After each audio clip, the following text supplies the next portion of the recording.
మన ప్రభును రక్షకుడైన యేసుక్రీస్తు పరిశుద్ధ కలిగిన నామములో ఈ సంపూర్ణ విశ్వాస ప్రార్థన పండుగకు కూడి వచ్చిన మీ అందరికీ నా యొక్క హృదయపూర్వకమైన వందనాలండి. అందరికీ వందనాలు. మిమ్మల్ని దేవుడు దీవించునుగాక. సరే, దేవుడు ఈ సంవత్సరంలో మనకు ఒక వాగ్దానం చేశాడు కదా. ఏ వాగ్దానము? కాగా ఈ జనుల ఎడల మరల నేను ఆశ్చర్యకార్యములను జరిగిస్తాను అని దేవుడు మనకు ఈ సంవత్సరం ప్రారంభం రోజునే వాగ్దానము చేశాడు.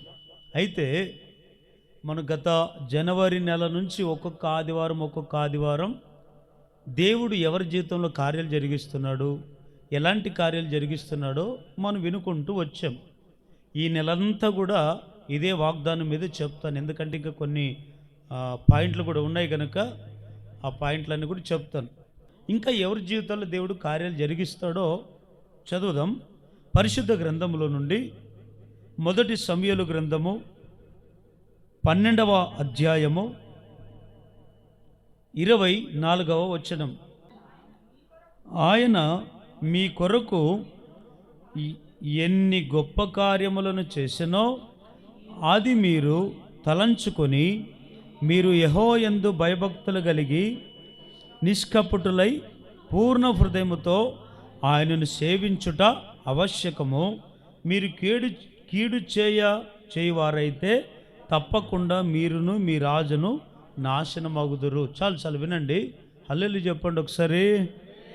ఇక్కడ ఇంకా ఎవరి జీవితంలో కార్యాలు జరిగిస్తాడయ్యా అని మనం ఆలోచన చేస్తే, మీ కొరకు ఎన్ని గొప్ప కార్యములను చేశానో మీరు తలంచుకునండి అంటాడు. అంటే ఇక్కడ ఏం తలంచుకోవాలి, ఎవరి గురించి తలంచుకోవాలి అంటే, మనం ఆరాధిస్తున్న యేసయ్యను గురించి మనం తలంచుకోవాలి. ఎందుకు ఆయన తలంచుకోవాలి అంటే, ఆయనే మనకు దేవుడుగా ఉన్నాడు, మనం ఆయన బిడలుగా ఉన్నాము, మన జీవితంలో ఆయన కార్యాలు జరిగించాడు గనుక ఆయన మనం తలంచుకోవాలి. ఈ పూట అంశం పేరేమిటంటే, ఎవరైతే ఆయన చేసిన కార్యములను తలంచుకుంటారో వారి జీవితంలో కార్యాలు జరిగిస్తాడు. ఈ మాటను మీరు బాగా ఆలోచించండి, అర్థం చేసుకోండి.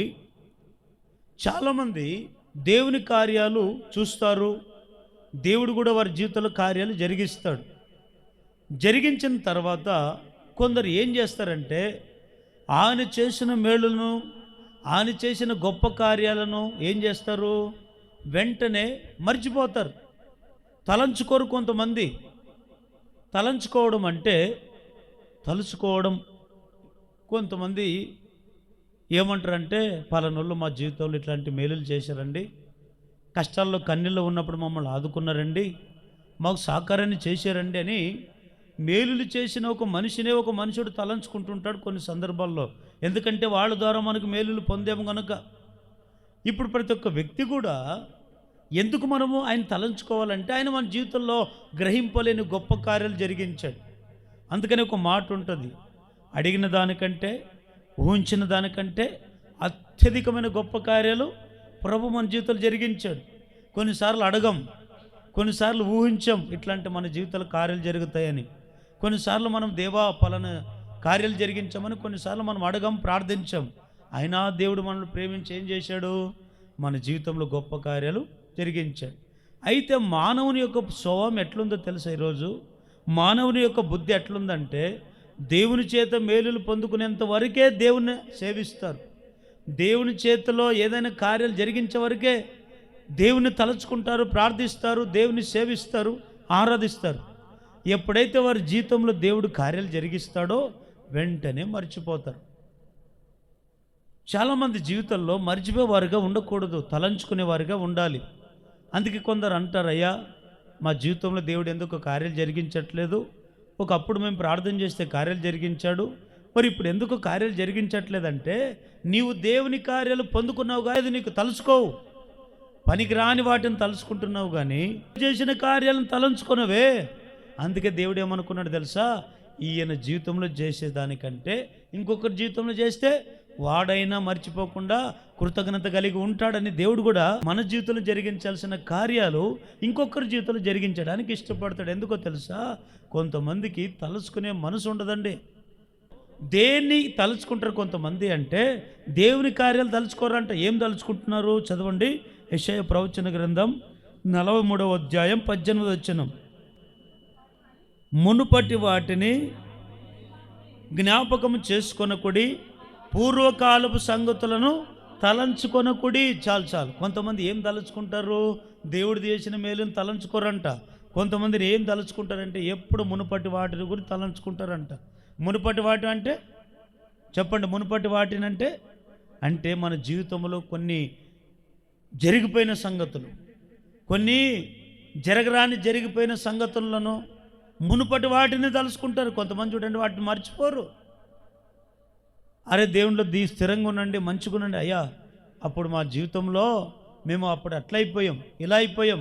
ఎంతసేపు జరిగిపోయిన సంగతులనే తలంచుకుంటారు కొంతమంది. కానీ వాక్యం అంటుంది, మీరు మునుపటి వాటిని గురించి ఎందుకు తలంచుకుంటున్నారు? జరిగిపోయిన సంగతులను ఎందుకు తలంచుకుంటున్నారు? జరిగిన సంగతులు మీరు మర్చిపోండి. అయితే ఏం గుర్తుపెట్టుకోవాలి మనం అంటే దేవుడు చేసిన కార్యాలను గుర్తుపెట్టుకునండి. ఒకప్పుడు రోగం వచ్చినప్పుడు మిమ్మల్ని బాగు చేయలేదా? ఆర్థిక ఇబ్బందులతో ఉన్నప్పుడు మీకు సహాయం చేయలేదా? కష్టాలు కన్నీళ్ళు బాధలతో ఉన్నప్పుడు దేవుడు మిమ్మల్ని మీద కనికరించలేదా? మిమ్మల్ని ఆదరించలేదా? దేవుడు మిమ్మల్ని ఆదుకోలేదా? మరి అవి తలుచుకోరే. ఎంతసేపున దేవుడు చేసిన మేలులను తలంచుకోనక ఏం చేస్తుంటారంటే మునుపటి వాటిని జ్ఞాపం చేసుకుంటారు. దేవుడు 100 కార్యాలు 99 కార్యాలు నీ జీవితంలో జరిగించాడు. ఒక్క కార్యం జరిగించకపోతే నువ్వు ఎందుకంత బాధపడుతున్నావు? ఎందుకంత చింతిస్తున్నావు? ఎందుకంత దుఃఖపడుతున్నావు? అంటే మూర్ఖపు స్వభావం కలిగిన మనుషులు కూడా ఉన్నారు. దేవుని బిడ్డలు నేను అంటాను, ఈరోజు నీ జీవితంలో, నా జీవితంలో, మనందరి జీవితంలో ఏదో ఒక కార్యం తప్పకుండా దేవుడు జరిగించాడు. అయితే ఇప్పుడు మనం ఏం చేయాలంట? మునుపటి వాటిని తలంచుకోకుండా దేవుడు చేసిన కార్యాలన్నిటిని కూడా తలంచుకునే వారిగా ఉందముగాక. ఫిలిప్పీయులకు రాసిన పత్రిక 3వ అధ్యాయం 13వ వచనంలో పౌలు గారు ఏమంటారు? చదవండి. సహోదరులరా, నేను ఇదివరకే పట్టుకొని ఉన్నానని తలంచుకొనను, అయితే ఒకటి చేయుచున్నాను, వెనుకున్నవు మరిచి ముందున్న వాటి కొరకు వేగరపడుచు క్రీస్తు యేసునందు దేవుని ఉన్నతమైన పిలుపునకు కలుగు బహుమానము పొందేవలనని గురి యొద్దకు పరిగెత్తుచున్నాను. హల్లెలూయా. చూడండి, పౌలు గారు అంటున్నారు, నేను వెనుకున్న వాటిని మర్చిపోయాను. అయితే నా గురి ఏమిటి? నా గమ్యం ఏమిటంటే ఇప్పుడు నా గమ్యము, నా గురి ముందున్న వాటి కొరకే నేను పరిగెడుతున్నాను. వెనుకున్న వాటిని పట్టుకున్నాం అనుకోండి, ముందున్న వాటి కొరకు మనం పరిగెట్టలేం. ఎందుకో తెలుసా? కొంతమంది వెనుకున్న వాటిని తలుచుకుంటారు. ఎవరైనా కీడు చేశారనుకోండి, వాళ్ళ గురించే తలుచుకుంటారు. కానీ ఇది కాదండి. పౌలు గారు అంటారు, పౌలు గారి జీవితంలో మనం చూస్తే ఆయన జీవితం ఎలాంటిదో ఒకసారి మనకు అందరికీ తెలిసే. ఒకప్పుడు ఇదేది మృగములుగా ప్రవర్తించాడు. ఒకప్పుడు ఆయన జీవితం అంధకారంగా మార్చబడింది. ఒకప్పుడు ఆయన చూసి అందరూ కూడా ఒక మృగములాగా చూశారు. కానీ ఆయన ఏం చేశారు తెలుసా? అవన్నీ పక్కన పెట్టి, అవన్నీ మర్చిపోయి ఇంకా దేవుని కార్యాలు చూసినటువంటి ఆయన ముందున్న వాటి కొరకు పరిగెడుతున్నారు. ఆయన ముందున్నది ఏమిటో తెలుసా? నేను గురి యొద్దకు పరిగెడుతున్నాను. నేను గురి నేను ఉంచుకున్నాను. వెనుకున్న వాటిని తలుచుకుంటుంటే, వెనుకున్న వాటిని గురించి నేను ఆలోచన చేసుకుంటుంటే మనిషి ముందుకు అడుగు వేయలేడు. కాబట్టి మనం ఏం చేయాలి తెలుసా? పౌలు వలె వెనుకున్న వాటిని మరిచి జరిగిపోయిన సంగతులు జరగని, ఇంకా అప్పుడు తెలిసి జరిగాయో తెలియక జరగని జీవితంలో తప్పులు జరిగాయో, ఏమైనా జరిగిన సంఘటనలు జరిగాయి, అవన్నీ కూడా మర్చిపోయి ఇప్పుడు మన గురి గమ్యం అంతా ఏమిటి? ముందున్న వాటి కొరికే మన గమ్యం. వాటిని తలంచుకుంటూ మనం ముందుకు వెళ్ళే వారిగా ఉందముగాక. అయితే కొంతమంది మునుపటి వాటిని గురించి తలంచుకుంటారు, ఇంకొంతమంది దేని గురించి తలుచుకుంటారంటే హెజ్కేలు గ్రంథం 16వ అధ్యాయం 43వ వచనం. నీ యవ్వన దినములను తలంచుకొనక వీటన్నిటిని చేత నీవు నన్ను విసిగించితివి గనుక నీవు చేయుచున్న హే క్రియల కంటెను ఎక్కువ కామాకృతలను నీవు జరిగించుకుంటున్నట్లు నీ ప్రవర్తన బట్టి నేను నీకు శిక్ష విధించుదును. ఇదే ప్రభువు యెహోవా వాక్కు. చూడండి, ఇంకొంతమంది దేని గురించి తలంచుకుంటారంటే ఎంతసేపు ఉన్న యవ్వనాన్ని గురించి తలంచుకుంటారంట. దేని గురించి? యవ్వన కాలం. అందుకని బైబిల్లో ఉంది, యవ్వన కాలమందు నా కాడి మ్రోయటి నరునికి. మనిషికి ఎన్ని దశలు ఉన్నాయి? 1 బాల్య దశ, 2 యవ్వన దశ, 3 మధ్య దశ, 4 వృద్ధాపం. అయితే ఇప్పుడు దేవునికి 4 దశల్లో ఏ దశతో వచ్చిన వాళ్ళంటే ఇష్టమో? యవ్వన ప్రాయం అనేది చాలా ముఖ్యమైనది. ఇప్పుడు యవ్వన కాలంలో ఏం చేస్తాడు దేవుడు? మనకు కాడి మోపుతాడు. యవ్వన కాలం మంది కాడి మోపుతాడు. కానీ ఇక్కడ కొంతమంది ఏం చేస్తారంటే, దేవుడిని జీవితంలో అనేకమైన కార్యాలు జరిగించినప్పుడు నీవేం చేస్తున్నావు తెలిసి ఎంతసేపు యవ్వన కాలం. కొంతమంది చూడండి, వయసులో ఉన్న వాళ్ళని అడిగితే ఎంతసేపున వాళ్ళ వయసులో జరిగిన సంఘటనలు, వాళ్ళు యవ్వన కాలంలో చేసిన పనులన్నీ గురించి పదే చెప్తుంటారు. ఎందుకంటే యవ్వన కాలం కాదు ఇప్పుడు నీది, వృద్ధాపానికి వచ్చావు. యవ్వన కాలాన్ని కూడా తలంచుకోకూడదు మనము. ఈ కాలాలు సమయాలు మన చేతిలో లేవు. ఈరోజు బాల్య దశ ఉంది, ఇంకొన్ని సంవత్సరాలకు యవ్వన ప్రాయం వస్తుంది, ఇంకో కొన్నేళ్ళు పోతే మధ్య దశ వస్తుంది, ఇంకో కొన్నేళ్ళు పోతే వృద్ధాపం వస్తుంది, తర్వాత ఇంకేం దశ? సావు దశ. గొంతుకే కదా. కానీ దేవుని బిడ్డలు నేను అంటాను, యవ్వన కాలము దీని గురించి మనం తలంచుకోకూడదు. నువ్వు ఏ కాలంలో ఉన్నా, ఎలాంటి దశలో నువ్వు ఉన్నా, ఎలాంటి వయసులో నేను ఉన్నా, దేవుని కార్యాలు తలంచుకునే వారికి ఉందముగాక. ఇంకా కొంతమంది దేని గురించి తలంచుకుంటారంటే, మత్తయి సువార్త 16వ అధ్యాయం 23వ వచనం. అయితే ఆయన పేతురు వైపు తిరిగి, సాతానా, నా వెనుకకు పొమ్ము, నీవు నాకు అభ్యంతర కారణమై ఉన్నావు. నీవు మనుషుల సంగతులనే తలంచుచున్నావు కానీ దేవుని సంగతులు తలంపక ఉన్నావని పేతురుతో చెప్పారు. గట్టికి ఒకసారి హల్లెలూయా అని చెప్పండి. ఇక్కడ వినండి. ఈ మాట కొద్దిగా లోతుకు చెప్తాను, వినండి. యేసుక్రీస్తు లోకంలో ఉన్నప్పుడు ఆయనతో పాటు ఎంతమంది శిష్యులు ఎన్నుకున్నాడు? మొదటగా 12 మంది కదా. ఈ 12 మంది శిష్యులు కూడా యేసయ్యనే వెంబడిస్తున్నారు, యేసయ్య దగ్గరే ఉంటున్నారు. యేసయ్య ఎక్కడ పండుకుంటే అక్కడ పండుకుంటున్నారు, యేసయ్య ఎక్కడ తింటే అక్కడ తింటున్నారు, యేసయ్య ఎక్కడుంటే అక్కడ ఉంటున్నారు. అక్కడే ఉండి కూడా యేసు ప్రభు చేసిన అద్భుతాలు ఎన్నో అనేకమైన కార్యాలు వారు కళ్ళతో చూశారు లేదా? దినాల్లో యేసు ప్రభు కుంటి వారిని నడిపించింది చూశారు లేదా? గుడ్డి వారికి చూపునిచ్చింది చూశారు లేదా? దయ్యాలు వెళ్ళగొట్టింది చూశారు లేదా? మూగవారిని మాట్లాడేటట్లుగా చేసింది చూశారు లేదా? ఏమండి, అనేకమైన అద్భుతాలు, ఆశ్చర్యకార్యాలు వీరందరూ కూడా చూశారు. చూసి ఒక సందర్భంలో యేసుక్రీస్తు వారు ఏమంటాడు తెలుసా? ఇదిగో, లేఖనాల ప్రకారం నేను ఈ లోకానికి వచ్చాను, 33.5 సంవత్సరాలు నేను బ్రతుకుతున్నాను, నేను మరణిస్తాను, మీ కొరకు ప్రాణం పెడతాను, తిరిగి 3వ రోజున తిరిగి లేస్తానని దేవుడు ఉన్నట్లుగా దైవ చిత్తం ప్రకారం దేవుడు చెబుతుంటే, పేతురు, యేసు ప్రభు దగ్గరే ఉన్న పేతురు ఏమంటాడు తెలుసా? బోధకుడా, అవి నీకు దూరం అవునుగాక అంటాడు. అయితే ఇప్పుడు పేతురు యేసయ్యని వెంబడిస్తున్నాడు, కానీ ఏం తలంపులు ఉన్నాయి ఆయనలో? మనుషుల తలంపులే ఉన్నాయి, కానీ దేవుని తలంపులు ఆయనకు లేవు.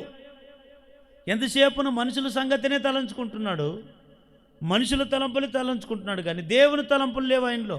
ఈరోజు కూడా చాలామంది మందిరానికి వస్తున్నాం, పాటలు పాడుతున్నాం, ప్రార్థన చేస్తున్నాం, అన్నీ బాగానే ఉన్నాయి, కానీ నీ తలంపులు ఎక్కడున్నాయి? నీవు ఏటి గురించి ఆలోచన చేస్తున్నావు? ఎంతసేపు మనుషుల సంగతులనే తలస్తున్నాను. కొంతమంది మనుషుల సంగతులే. మందిరానికి వస్తావు, వాళ్ళు ఇట్లా, మందిరానికి వస్తావు, అన్నీ బాగానే ఉంది, కానీ వీళ్ళిట్లా వాళ్ళట్లా వీళ్ళిట్లా, ఎంతసేపు నువ్వు మనుషుల సంగతులే తలంచుకుంటున్నావు, కానీ మరి దేవుని సంగతులు? ఈరోజు మనుషుల సంగతులు వేరే, దేవుని సంగతులు మనం తలుచుకోవాలండి. ఎంతసేపు ఉన్న పనికి రాని వాళ్ళని పనికొచ్చే పాత్రలు కానీ మనం మరచాలి. కానీ ఏమండి, ఈ లోకంలో దేవుడు కూడా మనకు తూకం గుండు పెట్టి చూస్తే ఎవరిలో ఏ మంచితనం కనబడదు. దేవుడు అనుకుంటే అందరినీ ఏం చేస్తాడు? మనలో తప్పులు కనపడిన వాడిని శిక్షిస్తాడు లేదా? మరి చూడండి, కొంతమంది ఈ పేతురుకు వచ్చినటువంటి మాట ఏమిటంటే, యేసు ప్రభుని వెంటాడుతున్నాడు, యేసు ప్రభు దగ్గర ఉంటున్నాడు, కానీ ఆయన ఆలోచనలన్నీ ఎక్కడున్నాయి? ఆయన తలంపులన్నీ ఎక్కడున్నాయి? మనుషుల సంగతుల మీద. అందుకని అంటాడు, ఈరోజు కూడా కొంతమంది జీవితాల్లో సాతాను ఎప్పుడు ప్రవేశిస్తాడో తెలియదు. కొంతమందిలో సాతాను ఎవరిలోతే ప్రవేశిస్తాడో వారు చెప్పిన మాట వినరు, దైవికమైన ఆలోచనలు ఉండవు, దేవుని సంగతులు వారిలో ఉండవు. ఎంతసేపున మనుషుల సంగతులు, లోకపు సంగతులు, బూతు మాటలు, పోకిరి మాటలు, పోకిరి ఆలోచనలు, మూఢ నమ్మకాలు, దేవునికి దూరమయ్యే మాటలు ఇవే ఉంటాయి వారిలో. ఎందుకంటే వీరికి తలంపులు ఎవరు ఉన్నాయి తెలుసా? దేవుని తలంపులు లేవు వారిలో, దేవుని తలంపులు లేవు వారిలో. ఎంతసేపు ఉన్న మనుషుల సంగతులే తలస్తున్నారంట. ఈరోజు కూడా మనుషుడు ఎట్లయిపోయినాడంటే ఏమి తిందమో, ఏమి త్రాగదమో, ఏం ధరించుకుందామో ఎంతసేపున వీటినే తలంచుకుంటున్నారు. కానీ దేవుని సంగతి తలంచుకోరే. అయ్యో, దేవుడు నాకు ఇచ్చిన విలువైన జీవితాన్ని నాకు ఇచ్చాడు కదా, విలువైన సమయం నాకు ఇచ్చాడు కదా, దేవుని మందిరానికి వెళదాం, నేను నా కుటుంబము దేవుని మందిరంలో ఉంటూ దేవుని ఆరాధిస్తే నాకు ఎంత సంతోషం, ఎంత ఆశీర్వాదం అనే ఆలోచన మనిషికి లేదండి. మార్తా మరియమ్మ ఇద్దరు అక్క చెల్లెళ్ళు ఉన్నారు. యేసుప్రభు ఇంట్లోకి వచ్చాడు, ఇంట్లోకి పిలిచింది వాళ్ళే, కూర్చోబెట్టింది వాళ్ళే, దేవునికి అవకాశం ఇచ్చింది వాళ్ళే. మరి అయితే దేవుని యొక్క సంగతుల గురించి ఆలోచన చేసింది ఎవరు? మరియానా మార్తానా? మరియా. పిలిచింది ఎవరు? మరియా కాదు, మార్తమ్మ పిలిచింది. మార్తమ్మ పిలిచి కూడా ఇప్పుడు ఎవరి సంగతులు ఆలోచన చేయాలామే? దేవుని గురించి ఆలోచన చేయాలి కదా. అయ్యో, ఈ సమయానికి దేవుడిని మాకు వచ్చాడే, మా ఇంటికి వచ్చాడే, ఎవరింటికి వెళ్ళలేని ఆయన మా ఇంటికి వచ్చాడే, ఈరోజు దేవుని కొరకు మేము ఎంత ఉండాలి కదా, మరి ఈ సమయం వస్తుందో రాదో, మాకు మేము ఉంటామో లేదో అనే ఆలోచన వీరికి లేదండి, ఈమెకి లేదు. ఎంతసేపున వంట ఏం చేసి పెట్టాలి, ఏం ఆయనకి ఇది పెట్టాలి, ఏం తినిపించాలి, ఎంతసేపున ఇదే ఆలోచన ఉంది. కానీ ఏమండి, ఆమెకు దేవుని వాక్యం వినాలి కదా, దేవుడు మా ఇంట్లోకి వచ్చాడు కదా, ఆయన పాదాల చెంత కూర్చొని 4 మాటలంటే మా జీవితాలు బాగుపడతాయి కదనే ఆలోచన మార్తకు లేదండి. కానీ మరియకు ఉంది. అందుకని మార్తతో అంటాడు, మార్తా మార్తా, నువ్వు అనేకమైన పనుల గురించి నువ్వు తలస్తున్నావు, కానీ పనికొచ్చే దాని గురించి నువ్వు తలంచువే, దేవుని వాక్యాన్ని గురించి తలంచువే, దేవుని మాటల గురించి నువ్వు తలంచువే. అందుకే మరియా ఉత్తమమైన దాన్ని ఎన్నుకునేందు, కానీ నీవు పనికిరాని దాని గురించి ప్రాకులాడుతున్నావు అంటాడు. ఈరోజు మనుషులు కూడా అన్నీ బాగానే ఉన్నాయి, బాప్తిసం పొందుతారు, రక్షణ పొందుతారు, మందిరానికి వస్తారు, అన్నీ బాగానే ఉంటాయి. కానీ దేవుని యొక్క తలంపులు కొంతమందిలో ఉండవు. సాతాను, ఈ పేతురు కూడా అంతే, ఎంతసేపున దేవుని వెంబడిస్తున్నాడు, కానీ దేవుని కొరకు ప్రాణం పెడతాను అంటాడు, కానీ ఇవన్నీ అది నోటికొచ్చినట్లు మాట్లాడతాడు, కానీ దైవ సంగతులు ఆయనలో లేవండి. కాబట్టి మనకి ఇవి కాదు. మరి ఏం తలంచుకోవాలి అంటే యవన ప్రేమ గురించి కాదు మనం తలంచుకోవాల్సింది. ఏమండి, మునుపటి వాటిని గురించి కాదు తలంచుకోవాల్సింది. ఏమండి, మనుషుల సంగతులు కాదు మనం తలంచుకోవాల్సింది. మరి ఏం తలంచుకోవాలి మనం అంటే దేవుని కార్యాల గురించి మనము తలంచుకోవాలి, చెప్పాలంట. అందుకే దావీదు అంటాడు, నేను సజీవుడనై నువ్వు నా జీవితంలో చేసిన క్రియల గురించి నేను వివరిస్తాను అంటాడు. చూడండి, ఈరోజు మనల్ని ఎందుకు బ్రతికించాడంటే మన జీవితంలో కొన్ని కార్యాలు ప్రభు జరిగించాడు కనుక అవి 10 మందికి చెప్పుకోవడానికి దేవుడు మనం బ్రతికించింది. అంతేగాని మన సొంత పనుల కొరకు, మన సొంత నిర్ణయాల కొరకో, లేదా ఇంకో తుచ్చమైన వాటి కొరకో కాదు దేవుడు మనకు ఆరోగ్యం ఆయుష్నిచ్చింది. కాబట్టి మనకంటే ఎంతోమంది లోకాన్ని వదిలి వెళ్ళిపోయారు, మనలో ఇంకా పాపం ఉంది, మనలో ఇంకా శాపగ్రస్తులై బ్రతుకుతున్నాం. అయినా దేవుడు ఎందుకు మన మీద కనికరం చూపి ఇంకా నిలబెట్టాడు భూమి మీద అంటే మనం ఇంకా దేవుని కార్యాలు చూసేదందుకే, ఆ కార్యాల గురించి 10 మందికి చెప్పుకోవడానికి కొరకే దేవుడు మనల్ని ఇంకా సజ్జలుగా నిలబెట్టాడు. హల్లెలూయా. చెప్పండి చెప్పండి, దేని గురించి మనం తలంచుకోవాలంట? దేవుడు చేసిన కార్యాల గురించి మనం ఏం చేయాలి? తలంచుకునే వారిగా ఉందముగాక. అయితే మరి దేవుడు చేసిన కార్యాలు మనం తలంచుకుంటే మరి ఎట్లాంటి కార్యాలు మన జీవితంలో జరిగిస్తాడో ఒక్క 3 మాటలు త్వరగా చెప్పి నేను ముగిస్తాను. మొదటి మాట, కీర్తనల గ్రంథం 40వ కీర్తన 17వ వచనం, నేను శ్రమల పాలై దీనుడనైతిని, ప్రభు నన్ను తలంచుకొనుచున్నాడు. ఆయన కార్యాలు ఎప్పుడు తలంచుకోవాలంటే సంవత్సరానికి ఒక్కసారి కాదు, 2 సంవత్సరాలకు ఒకసారి కాదు, ఎప్పుడు గుర్తొచ్చినప్పుడు కాదు తలంచుకోవాల్సింది. అనుక్షణమైన కార్యాలు మనం ఏం చేసుకోవాలంట? తలంచుకుంటూనే ఉండాలి. ఒక గాడిద లేదా ఒక ఎద్దు తన యజమాను గురించి ఎంత తలంచుకుంటే తెలుసా? ఒక గాడిద తన సొంత వాని దొడ్డి గురించి ఎంత ఆలోచన చేస్తుందో తెలుసా? ఆ యజమానుడు పెట్టే ఆహారం గురించి ఎంత ఆలోచన తెలుసా? ఈరోజు జంతువులు కూడా తలంచుకుంటున్న యజమాని చేసిన మేలుల గురించి. కానీ ఈరోజు మనం అన్ని మేలులు పొందుకున్నాం. ఒకరోజైనా తలంచుకుంటున్నావా? ఎంతసేపు మనుషులను తలంచుకుంటున్నాం, వాళ్ళు మేలు చేశారు, వీళ్ళు మేలు చేశారు, వాళ్ళు మేలు చేశారు, వీళ్ళు లేకుండా మేము బతకలేం, వాళ్ళు లేకుండా ఇట్లాంటి ఆలోచన చేస్తున్నారు. కానీ దేవుని యొక్క కార్యాల గురించి తలంచుకునే మనుషుడు కరువైపోతున్నాడు. అందుకే వారి జీవితంలో కార్యాలు జరగవు. మరి దేవుని కార్యాలు మనం తలంచుకుంటుంటే మొదటిగా దేవుడు ఏం చేస్తాడు, ఎలాంటి మేలులు అంటే, మనము దేవుని కార్యాలు తలంచుకుంటే దేవుడు మనల్ని తలంచుకుంటాడు అంతే.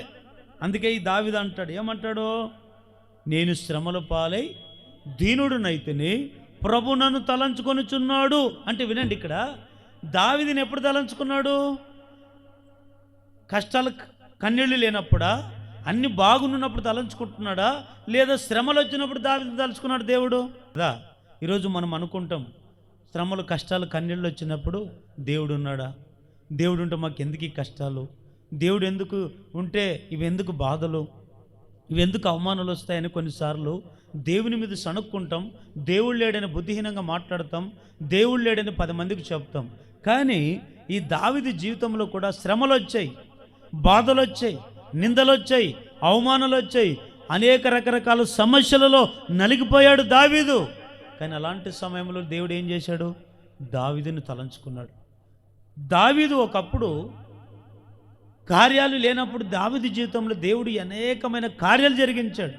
కానీ దేవుడు చేసిన కార్యాలను గురించినటువంటి ఆ సంఘటనలన్నీ కూడా దావీదు మర్చిపోలేదంట. దావీదు రోజు రోజు తలంచుకున్నాడు. అనుక్షణం దేవుని చేసిన కార్యాల గురించి తలంచుకుంటూ వచ్చాడు. కనుకనే శ్రమలు కష్టాలు వచ్చినప్పుడు దావీదుని ఏం చేశాడు, దేవుడు తలంచుకున్నాడు. అంటే ఈరోజు మనం తలంచుకుంటున్నామా? దేవుని కార్యాల గురించి తలంచుకుంటున్నామా? దేవుని కార్యాల గురించి ఎప్పుడైతే తలంచుకుంటామో, దేవుని కొరకు ఎప్పుడైతే ప్రయాసపడతామో, దేవుని కొరకు ఎప్పుడైతే జీవిస్తామో, దేవుడే నాకు సర్వమని ఎప్పుడైతే ఆయన మీద ఆధారపడతామో, నీ కష్టాల్లో, కన్నీళ్ళలో, శ్రమలలో దేవుడు మనల్ని ఏం చేస్తాడు, తలంచుకుంటాడంట. ఉదాహరణకి హిజ్కియా రాజు గురించి చాలాసార్లు మీరు విన్నారు కదా. హిజ్కియా రాజు ఒకప్పుడు దేవుని సన్నిధి మీద అంత ప్రేమ హిజ్కియా రాజుకి. ఎందుకు తెలుసు, ఒకప్పుడు హిజ్కియా రాజు ఎక్కడో పడ్డాడు, ఏ మూలకో ఉన్నాడు. అట్లాంటి దేవుడు ఏం చేశాడు, రాజుగా అభిషేకించాడండి హిజ్కియా రాజును. హిజ్కియా రాజును దేవుడు అభిషేకించిన తర్వాత ఆయన దేవుడు చేసిన మేలును తలంచుకుంటూ బ్రతికాడు. ఎక్కడైతే మందిరములో అపరిశుభ్రత కనబడుతుందో, ఎక్కడైతే మందిరాన్ని పాడు చేయబడ్డదో, ఎక్కడైతే మందిరములో అపరిశుభ్రంగా కనబడుతుందో, నిషిద్ధమైన వస్తువులన్నీ బయటికి తోసి పారివేసిన వ్యక్తి అండి హిజ్కియా రాజు. కానీ ఒకప్పుడు హిజ్కియా రాజు ఏం చేశాడు తెలుసా, ఒకప్పుడు దేవుని మీద, మందిరం మీద అంత మక్కువ ఉంది, అంత ప్రేమ కలిగిన వ్యక్తి, దేవుడు అంటే అంత పిచ్చి హిజ్కియా రాజుకి. అలాంటోడు ఒకసారి స్థితి ఎప్పుడైతే వచ్చిందో అప్పుడు దేవుని మర్చిపోయాడు. ఈరోజు కూడా కొంతమంది కష్టాలు కన్నీళ్ళు ఉన్నప్పుడు దేవుని బాగా నమ్ముతారు, మందిరానికి బాగా వస్తారు, వాక్యం బాగా వింటారు, ప్రార్థనలు బాగా చేస్తారు, సేవకుని మాట బాగా వింటారు, అన్నీ బాగా లోబడి కొన్ని రోజులు బాగుంటారు. తర్వాత కొద్దిగా దేవుడి మేలులు చేశాడు అనుకోండి, ఇంకా మందిరానికి దూరం అయిపోతారు, వాక్యానికి దూరం అయిపోతారు, ప్రార్థన చేసుకోరు, ఇంక వారి పనుల వారు పడిపోతారు. ఏంటయ్యా మందిరానికి రావంటే మా పనులు ఉన్నాయి అంటారు. ఒకప్పుడు నీకు పనులున్నా కూడా, కష్టాలు ఉన్నాయని, కన్నీళ్ళు దేవుని మందిరానికి వచ్చావు కదా, మరి కొద్దిగా దేవుడు హెచ్చించే లోపల దేవుని ఎందుకు మర్చిపోతున్నావు? దేవుడు నీకు ఉద్యోగం ఇచ్చే లోపల దేవుని ఎందుకు మర్చిపోతున్నావు? దేవుడు నీ వ్యాపారాన్ని ఆశీర్వదించిన తర్వాత ఎందుకు దేవుని మర్చిపోతున్నావు? ఇది కృతజ్ఞత లేని వారు చేసే పని. కాబట్టి దేవుని బిడ్డలారా, హిజ్కియా రాజు కూడా కొద్దిగా దేవుడు హెచ్చించే లోపల గర్వం వచ్చిందంట ఆయనకి. గర్వం ఎప్పుడైతే వచ్చిందో దేవుడు చూసి అంటాడు, ఒకప్పుడు నీ స్థితి ఏమిటి, నీ గతి ఏమిటి, నువ్వు ఎట్లా బ్రతికావు, దేవుడు ఎంతగా దేవుడు హిజ్కియా రాజుని హెచ్చిస్తే దేవుని మర్చిపోతావా? దేవుని కష్టాలు కన్నీళ్ళు వచ్చినప్పుడేమో దేవుని సన్నిధికి వస్తావు, ప్రార్థన చేస్తావు, కాళ్ళు పట్టుకొని దేవుని గోజాడుతావు, కన్నీళ్ళు గారుస్తావు. మరి ఆ బాధ దేవుడు నీకు ఇచ్చిన తర్వాత అది ఉండాలి కదా, విశ్వాసం, ఆ ప్రేమ ఉండాలి కదా దేవుని మీద, ఆ తలంచుకోవాలి కదా అండి. కొంతమందికి ఆకలి దక్కులు ఉన్నప్పుడు దేవుడు గుర్తొస్తాడు, కొద్దిగా దేవుడు ఉన్నత స్థితి ఇస్తే దేవుని మర్చిపోతారు. కాబట్టి మనకు దేవుడు ఎంత స్థితి ఇచ్చినా, ఎంత ఆశీర్వదించినా, ఎంత దేవుడు మనం ఉన్నత స్థితి ఇచ్చినా, దేవుడు చేసిన కార్యాలు మనం మర్చిపోకూడదు.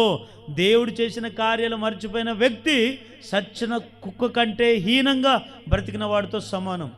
చూడండి, బైబిల్లో రాయబడి ఉంది, హిజ్కియా రాజు గర్వించిన వెంటనే దేవుడు ఏం చేశాడు, వ్యాధి పెట్టాడు. అంటే కొన్నిసార్లు మనకు వ్యాధులు, రోగాలు, సమస్యలు, బాధలు, అవమానాలు, నిందలు ఎందుకు వస్తాయనుకుంటారు? ఎందుకు వస్తాయంటే మనం ఎక్కడో కొద్దిగా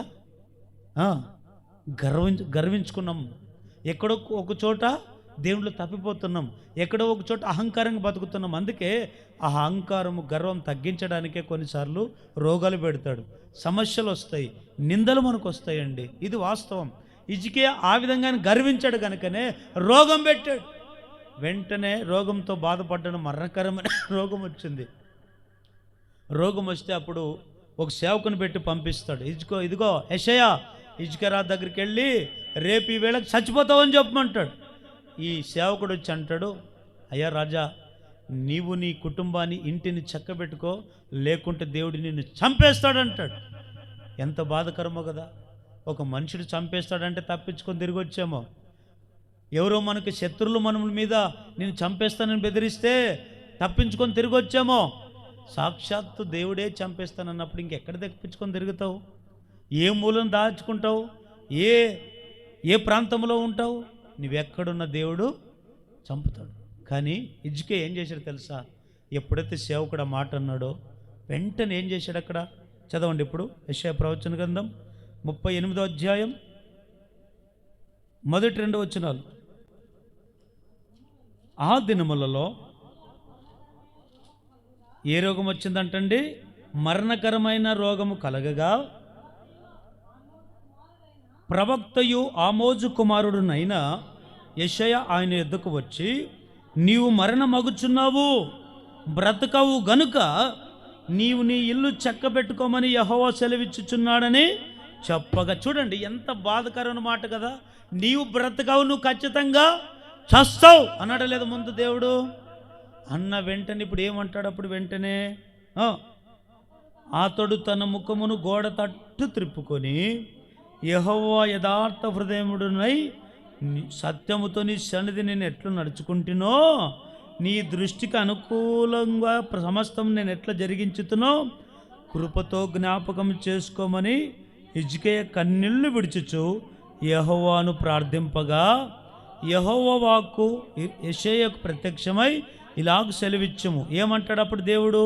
నీవు తిరిగి హిజ్కియా యొద్దకు పోయి అతనితో ఇట్లా అనుము, నీ పితడైన దావీదునకు దేవుడైన యెహోవా నీకు సెలవిచ్చినదేమనగా, నీవు కన్నీళ్లు విడిచి చూచుతివి, నీ ప్రార్థన నేను అంగీకరించి ఉన్నాను, ఇంకా 15 సంవత్సరముల ఆయుష్ను నీకిచ్చెదను, మరియు ఈ పట్టణము నేను కాపాడుచు నిన్నును ఈ పట్టణమును అష్షూరురాజు చేతిలో పడకుండా విడిపించు. ఒకసారి గట్టిగా చప్పట్లు కొట్టి దేవుని నామమున మహిమపరుద్దామా? గట్టిగా గట్టిగా గట్టిగా గట్టిగా హల్లెలూయా. ఇప్పుడు హిజ్కియా రాజుతో ఏమన్నాడు దేవుడు? నిన్ను ఖచ్చితంగా చంపేస్తాడు అన్నాడు లేదా? మరి అన్నప్పుడు ఇట్లా ఈ మరణం గురించి ఎట్లా తప్పించుకోవాలో తెలుసా? ఈయన ఒకటే, అయ్యా నీకు డబ్బు ఇస్తాను, ఇంత డబ్బు ఇస్తాను, నన్ను చంపొద్దు అన్నాడా? లేదు నాకు రాజకీయ బలం ఉంది, నన్ను ఏం చేస్తావు అన్నాడా? నాకు జనబలగం ఉంది, నువ్వు నన్ను ఏం చేస్తావని అన్నాడా? అనలేదండి. వెంటనే ఆ మాట ఎప్పుడైతే విన్నాడో హిజ్కియా గోడ తట్టు ముఖం తిప్పుకున్నాడంట. గోడ తట్టు ముఖం తిప్పుకొని ఎట్లా ప్రార్థన చేశాడండి? తను పూర్వం ఒకప్పుడు దేవుని మీద ఉండే ప్రేమ, ఒకప్పుడు దేవుని సన్నిధిలో ఎట్లా నడుచుకున్నాడో, ఎలా ప్రవర్తించాడో అవన్నీ కూడా దేవునికి జ్ఞాపం చేసుకుంటున్నాడు. దేవా, ఒకప్పుడు నేను ఎట్లున్నానో తెలుసు కదయ్యా, ఒకప్పుడు నా యథార్థత ఎట్లుందో, నా సత్యం ఎట్లుందో, నేను ఒకప్పుడు అబద్ధాలు ఆడిన వాడిని కాదు, మోసాలు చేసిన వాడిని కాదు, నీ సన్నిధి నిర్లక్ష్యం చేసిన వాడిని కాదు, నీ వాక్యం వినుకోకుండా నా ముఖాన్ని త్రిప్పుకున్న వాడిని కాదు. నేను ఒకప్పుడు ఏమండి ఎట్లా ప్రవర్తించానో అలా ప్రవర్తించాను కదా ప్రభా, ఇదిగో కృపతో జ్ఞాపం చేసుకోమయ్యా అన్నాడు. వెంటనే ఇప్పుడు కష్టాల్లో పడిపోయాడు, మరణకరమైన రోగంలో పడిపోయాడు. చావలసినటువంటి హిజ్కియాని దేవుడు ఏం చేసుకున్నాడు? తలంచుకున్నాడండి. హల్లెలూయా. తలంచుకొని ఏమన్నాడు తెలుసా? రే ఈయనకి ఇంకా పొగరు తగ్గాల, అహంకారం తగ్గాల, సంపు అన్నాడా? వెంటనే నేను అంటాను, మనుషుల హృదయాలను కరగతాయో లేదో నాకు తెలియదు, కానీ నీవు ఎంత ఘోరమైన పాపి అయినా సరే, ఎంత నేరగాడైనా సరే, ఎంత మోసగాడైనా సరే, ఎంత త్రాగుబోతైనా సరే, ఎంత వ్యభిచారైనా సరే, ఎంత అవమానంతో నిందలతో బాధపడిన వాడైనా సరే, దేవుని మందిరానికి వచ్చి నీవు చేసిన మంచి క్రియలు ఒకప్పుడు నడుచుకున్నవే, వాటిని గురించి దేవునికి మొర్రపెట్టు. ప్రభా నన్ను క్షమించయ్యా, కృపతో జ్ఞాపం చేసుకొని తగ్గించుకొని ప్రార్థన చేయి. వెంటనే దేవుడు నీ కష్టాల కన్నీళ్ళు ఏం చేస్తాడు? జ్ఞాపం చేసుకుంటాడు. దేవుడు ఎప్పుడే కానీ పక్షపాతం చూపడండి. మనుషులు పక్షపాతం చూపుతారు, మనుషులు తేడా చూపుతారు, మనుషులు భేదాభిప్రాయాలు చూపుతారు, కుల మతాల మధ్య, అన్నదమ్ముల మధ్య, లేదా సంఘాల్లో కూడా కొంతమందికి భేదాలు చూపుతారు. కానీ దేవుడు పక్షపాతి కాదు. నీతిమంతుని ఎంత ప్రేమిస్తాడో పాపిని కూడా అంతే ప్రేమిస్తాడు. నీతిగా నిజాయితీగా బ్రతికవని ఎంత ప్రేమిస్తాడో ఘోరమైన పాపిని కూడా దేవుడు అంతగానే ప్రేమిస్తాడు. దేవుడు ఇది పాపి, ఈమెను ఎందుకు ప్రేమించాలి, ఈయన మంచోడు కాదు, ఈయన ఎందుకు ప్రేమించాలి, వీళ్ళు కానుకలీరు, వీళ్ళని ఎందుకు ప్రేమించాలి అని పక్షపాతం చూపించే దేవుడు కాదండి. హల్లెలూయా. అయితే ఒకటి గుర్తుపెట్టుకోవాలి, హిజ్కియా రాజు తెలుసో తెలియక గర్వించుకుని ఆయన తగ్గించుకున్నాడు, దేవుని దగ్గరకు వచ్చి ప్రార్థన చేశాడు. వెంటనే ఏం కలిగింది ఆయన జీవితంలో? చచ్చిపోవలసిన హిజ్కియా జీవితంలో మరలా 15 సంవత్సరాలు ఆయుష్ పొడిగించాడంట. హల్లెలూయా.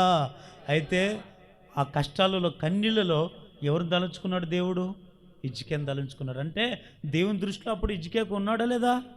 దేవుని తలంపుల్లో హిజ్కియా ఉన్నాడా లేదా? హిజ్కియాను తలంచుకున్నాడండి. ఈరోజు మనం కూడా కష్టాలు, కన్నీళ్ళు వచ్చాయనుకోండి, దేవుడు కూడా మనల్ని తలంచుకుంటాడు. ఇంకొక సంఘటన అని చెప్తాను. షడ్రక్, మెషక్, అబేద్నెగో 3 వ్యక్తులు ఉన్నారు కదా, వీళ్ళు ఆ బబులోని దేశంలో ఎంత దేవుని కొరకు నిలబడ్డారు. విగ్రహార్థం చేసేవాళ్ళు కాదు, దేవుని యందు భయభక్తులు కలిగిన వాళ్ళు. ఆ దేశంలో ఉండేవారు అందరూ కూడా రాజు మాట వింటే ఈ ముగ్గురు మాత్రము ఎవరు మాట వింటున్నారు? దేవుని వాక్యాన్ని ప్రకారం బతుకుతున్నారు, దేవుని కొరకు బతుకుతున్నారు.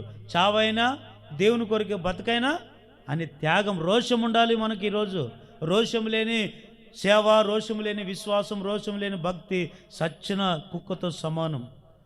జీవము లేని మనుషులు. కానీ షడ్రక్, మేషక్, అబేద్నెగో 3 ఎట్లాంటి వాళ్ళు తెలుసా?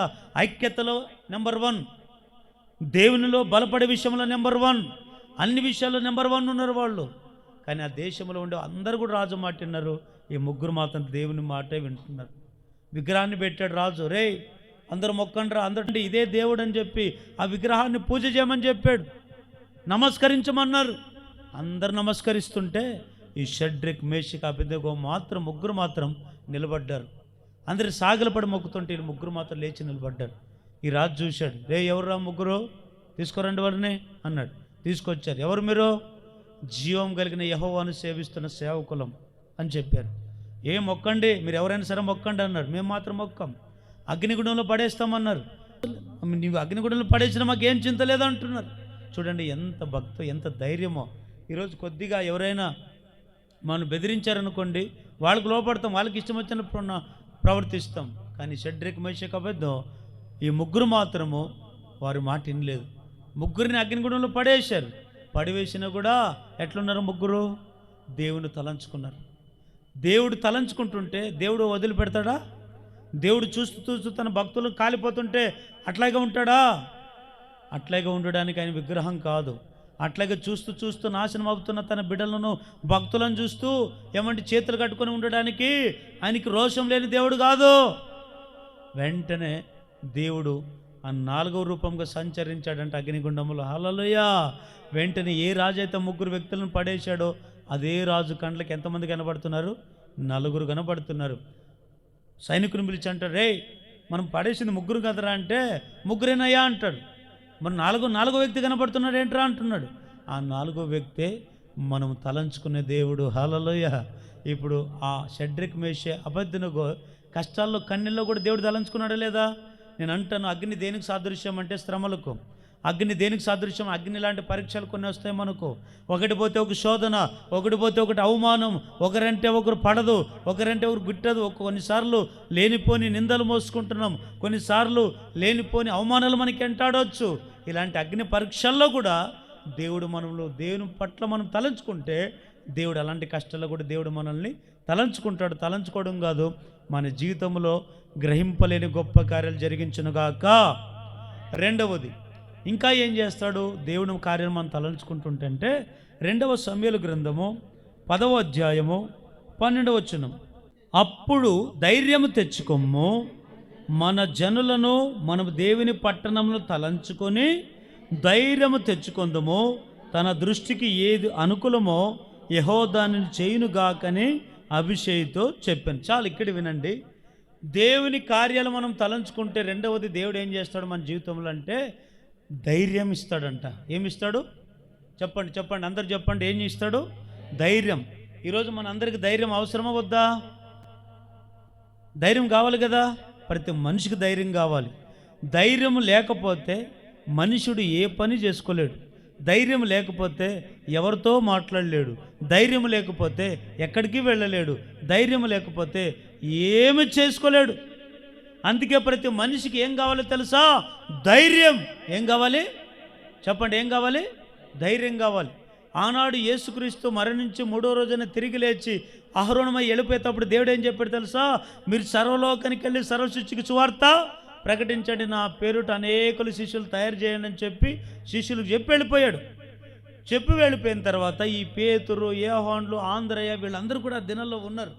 వీరందరూ కూడా ఏం చేశారంటే, దేవుడు వారు సువార్త చెప్పని చెప్పాడు కదా, మరి గ్రామాలకు వెళ్ళే సువార్త చెప్పే ధైర్యం లేదు. ఎవరికైనా సువార్త చెప్పుదామని వెళ్ళిపోతే ఎక్కడ కొడతారో, ఎవరికైనా దేవుని గురించినటువంటి మాటలు చెప్తే మమ్మల్ని ఎక్కడ తంతారో, ఎక్కడ చంపేస్తారని భయపడుతూ కొన్ని రోజులు ఇంట్లోనే దాక్కొని ఉన్నారంట. కానీ ఒకరోజు మేడగదిలో కూర్చొని, ఆ మేడగదిలో 120 మంది కూర్చొని ప్రార్థన చేసుకుంటుంటే ఏమండి, ఆకాశం నుంచి ఒకటి వచ్చింది. ఏమొచ్చింది తెలుసా? ఆకాశం నుంచి గాలి లాంటి ఒక ధ్వని. వీళ్ళంతా నిండిపోతే ఆ ఇంట్లో ఈ 120 మంది ఉంటే ఆ 120 మంది మీద వాక్శక్తిని ఈ పేతురు లేచి వాక్యాన్ని బోధిస్తుంటే ఆ వాక్య శక్తి వారి మీద తాకగానే అందరికీ ఏమొచ్చింది? ఆ రోజు ధైర్యం తెచ్చుకున్నారంటే. ఏమొచ్చింది? ధైర్యం. ఈరోజు మనలో ఎందుకు ధైర్యం లేదు తెలుసా? కొంతమందికి పిరికాత్మ ఉంటుంది. పిరికాత్మ కలిగి ఉంటారు. కొంతమంది అధైర్యపడుతుంటారు. ఏ పని చేయాలన్నా తొందరగా సాహసం చేయరు. ఎవరితోనైనా మాట్లాడాలంటే ధైర్యం చేయరు.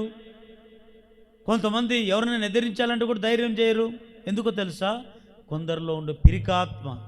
ఆ పిరికాత్మ మనిషిని ఏం చేస్తుందంటే వెనుకడుగేసేటట్లుగా చేస్తుంది. అవసరం లేదు. కొంతమందికి ధైర్యం లేక ఎక్కడ ఉన్నవాడు అక్కడే ఉంటున్నారు, కానీ ముందుకు అడిగేద్దాం అనేటువంటి ఆలోచన లేదండి.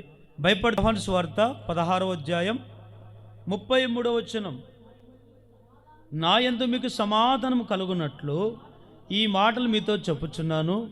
లోకములో మీకు శ్రమ కలుగును, అయినను ధైర్యం తెచ్చుకొనుడి, నేను లోకమును జయించి ఉన్నాను. చూడండి, దేవుని నమ్ముకునే ప్రతి ఒక్క బిడ్డకు కూడా శ్రమలు వస్తాయి. చాలామంది అంటారు, దేవుని నమ్ముకుంటే శ్రమలు రావేమో, దేవుని నమ్ముకుంటే కష్టాలు రావేమో, దేవుని నమ్ముకుంటే మందిరానికి వెళితే ఏమంటే బాధలు రావేమో, ఇట్లా అనుకుంటారు. కాదు నేను అంటాను, క్రైస్తవునికి ప్రతి ఒక్కరికి, దేవుని నమ్ముకునే ప్రతి ఒక్క వ్యక్తికి శ్రమలు వస్తాయి, నిందలు వస్తాయి, అవమానాలు వస్తాయి, కష్టాలు వస్తాయి, లేనిపోని గొడవలు కొన్నిసార్లు వస్తాయి. అయితే ఏం చేయాలో తెలుసా? నువ్వు ధైర్యం తెచ్చుకో. ఏం తెచ్చుకోవాలంటే అట్లాంటప్పుడు ధైర్యం తెచ్చుకో. యేసుక్రీస్తు లోకంలో ఉన్నప్పుడు ఆయన దేవుడు, సర్వలోకాన్ని సృష్టికర్త ఆయన. మరి ఆయనకి ఏమొచ్చాయి? దినాల్లో వచ్చాయి లేదా? శ్రమలు వచ్చాయి, బాధలు వచ్చాయి, అవమానాలు వచ్చాయి. ఎక్కడికి వెళితే అక్కడ కొట్టడానికి చూశారు. కొన్నిసార్లు అంగి పట్టుకొని మెడబెట్టి గంటేశారు. మందిరాలకు వెళితే వాక్యాన్ని చెప్పిన లేదు. కొన్నిసార్లు శాస్త్రులు, పరిచయాలు, సర్దుకాయలు అనబడిన వారు ఎప్పుడెప్పుడు ఆయన ప్రశ్నిద్దామా, ఎప్పుడెప్పుడు నేరాలు మోపుదామా, ఎప్పుడెప్పుడు ఈయన మీద రకరకాల నిందలు మోపుదామా, ఎక్కడెక్కడ చెడ్డ పేరు తెప్పిద్దామని ఆయన చూశారు. మాటలతో గాయపరిచారు, కొట్టారు, తిట్టారు, 39 కొరడ దెబ్బలు కొట్టారు, ముళ్ళ కిరీటం పెట్టారు, తూ అనుమ్మేశారు. నీ ఊదులకు రాజు కదా అన్నారు. ఇంకా నువ్వు అడ్లవాణి కుమారుడు కదా, వాడు వీడు కదా అన్నారు. ఎన్ని శ్రమలు చూడండి. దేవునికే తప్పలేదండి ఆ శ్రమలు. అలాంటి శ్రమలు వచ్చినటువంటి ఆయన అంటాడు, ఎన్ని శ్రమలు శోధనలు వచ్చినా యేసుక్రీస్తు నరరూపిగా ఉన్నప్పటికీ కూడా ధైర్యం తెచ్చుకొని లోకాన్ని జయించాడంట. హల్లెలూయా. మనం కూడా బ్రతుకున్నంత కాలం శ్రమలు వస్తాయి. నేను అంటాను, నీకు ఆస్తులు అంతస్తులు వస్తాయి రాదు నాకు చెప్పను, కానీ నీకు నాకు మాత్రం దేవుని నమ్ముకున్న తర్వాత నిత్యంగా శ్రమలు వస్తాయి, అవమానాలు వస్తాయి, నిందలు వస్తాయి. అయితే మనం ఏం చేయాలి?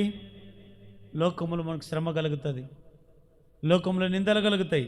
ధైర్యం తెచ్చుకొని ఏం చేయాలి? మనము లోకాన్ని మనం జయించాలి. ఈ లోకం ఎట్లాంటిదంటే తెల్లగా బట్టలు వేసుకొని వెళ్ళిపోతే ఓర్చుకోదు. కొద్దిగా బాగుపడి బైబిల్ పట్టుకొని ఒక త్రాగుబోతు నుంచి బాగైపోయి ఒక మోసగాడి నుంచి మారి, ఒక దౌర్జన్యం చేస్తూ మారి, లోకముల నుంచి మనం మారి బైబిల్ పట్టుకొని మందిరానికి వస్తున్నామంటే లోకం సహించదంట. అదే త్రాగుతూ పడుతూ చెడిపోతూ నువ్వు ఉంటే నేను చూసి నవ్వుతుందంట లోకం.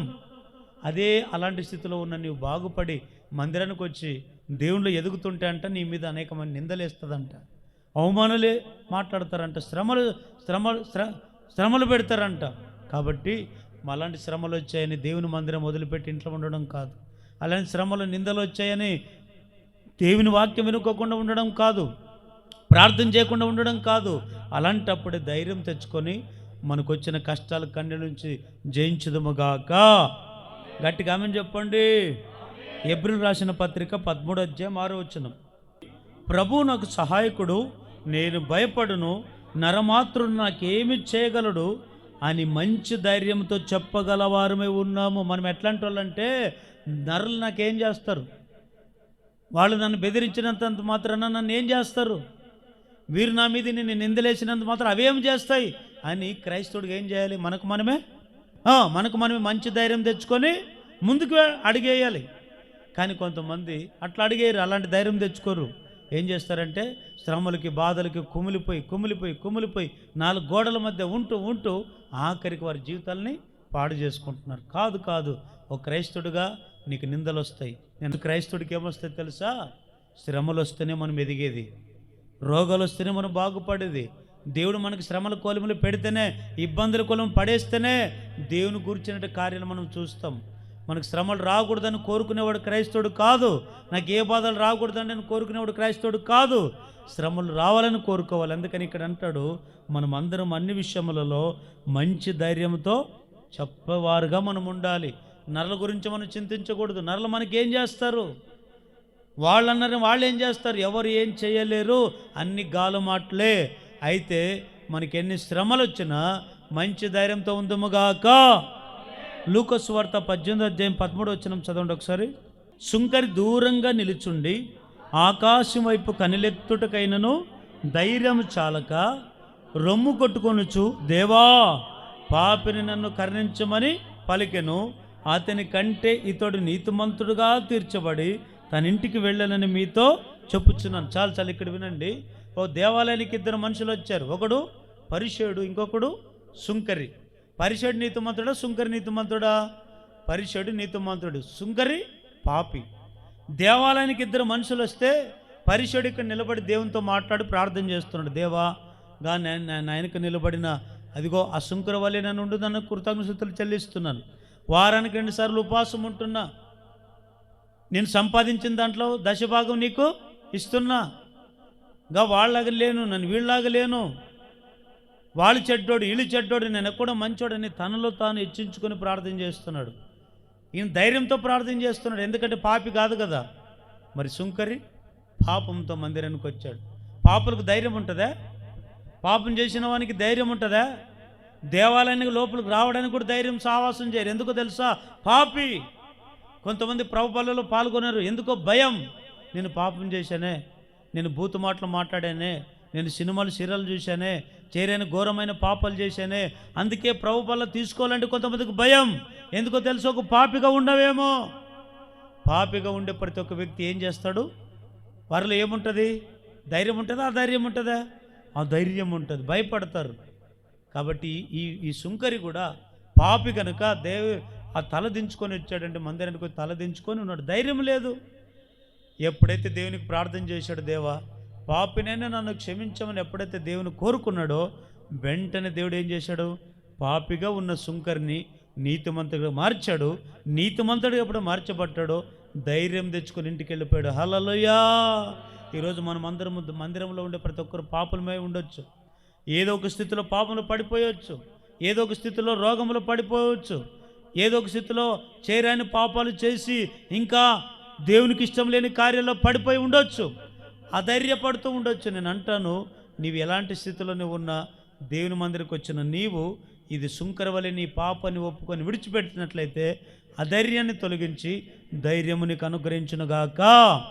అయితే ఆయన కార్యాలను తలంచుకొని దేవుని అడుగు, ఖచ్చితంగా నీకు ధైర్యం ఇస్తాడు. కొంతమంది సాహసం చేయరు, ధైర్యంగా ముందుకు వెళ్ళలేరు. కాబట్టి నీవు మనుషులకు భయపడుతూ లేక నీకు వచ్చే సమస్యలకు భయపడుతూ ఇంట్లో ఉన్నవేమో, దేవుని తలంచుకో, ఆయన చేసిన కార్యాన్ని తలంచుకో, నీకు ధైర్యం అనుగ్రహించునుగాక. 40వ కీర్తన 17వ వచనం. నేను శ్రమల పాలనై దీనుడినైతేనే ప్రభు నన్ను తలంచుకొనుచున్నాడు. నాకు సహాయము నీవే, నా రక్షణకర్తవు నీవే, నా దేవా ఆలస్యం చేయొద్దు. మరొకసారి గట్టిగా హల్లెలూయా చెప్పండి. మూడవదిగా ఏం చేస్తాడు తెలుసా?